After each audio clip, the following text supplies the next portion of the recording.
Le désenclavement souhaité par le chef de l'État, Félix-Antoine Tshisekedi Tshilombo, en République démocratique du Congo, va bientôt être une réalité dans la voie ferroviaire, grâce au consortium des entreprises IIB, DG et PG Network Holding, entreprises des trois Congolais. Ce mardi 7 février 2023, les représentants de ce consortium ont poursuivi les travaux visant à lancer la construction d'une nouvelle ligne ferroviaire reliant la capitale Kinshasa à la ville de Lubumbashi en faisant la jonction avec les réseaux existants de la SNTC à Ilebo ainsi que la réhabilitation du corridor Sakania-Dilolo. Le représentant du consortium, Julien Mwaka, a devant le directeur technique de la SCTP, ex-ONATRA, du délégué de SNTC, du délégué de la division ferroviaire et du conseiller au ministère national de transport, voies des communications et désenclavement, expliqué en mots clairs le projet et les consortiums des entreprises qui vont exécuter ce grand projet.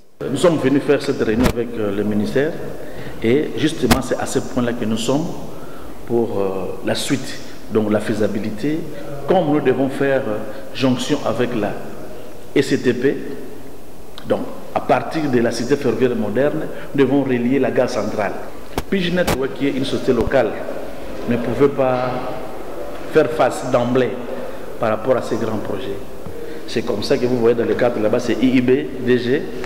C'est un partenariat que nous venons de faire avec une firme américaine et ensemble avec ces Américains, nous sommes prêts à faire face à ces projets. Ils attendent ce que nous allons nous dire ici pour nous permettre ensemble d'évoluer. Pour sa part, le conseiller du ministre des Transports Kamel Zambi a circonscrit l'objet de la réunion. L'objet de cette réunion, c'est de circoncire un peu les termes de référence qui vont nous aider à une collaboration et définir ce cadre de collaboration permanent qui va suivre le projet du stade embryonnaire qu'il est maintenant jusqu'à maturité, jusqu'à la mise en œuvre du projet. Et maintenant, aujourd'hui, nous devons définir l'objet de ce cadre de collaboration que nous devons créer. C'est lui qui va nous conduire à la signature d'un mémorandum d'entente, là où toutes les parties seront reprises et là où le gouvernement va donner son autorisation et son accompagnement à IPG, voilà.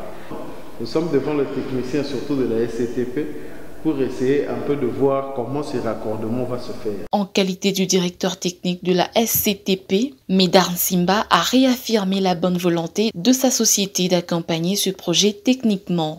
C'est vrai, nous sommes dans un cadre, dans une ville où il y a les sables, mais ce n'est pas un problème. Avec la nouvelle technologie, on peut aller construire un tunnel là-bas et puis on sort de l'autre côté, il n'y a pas de souci.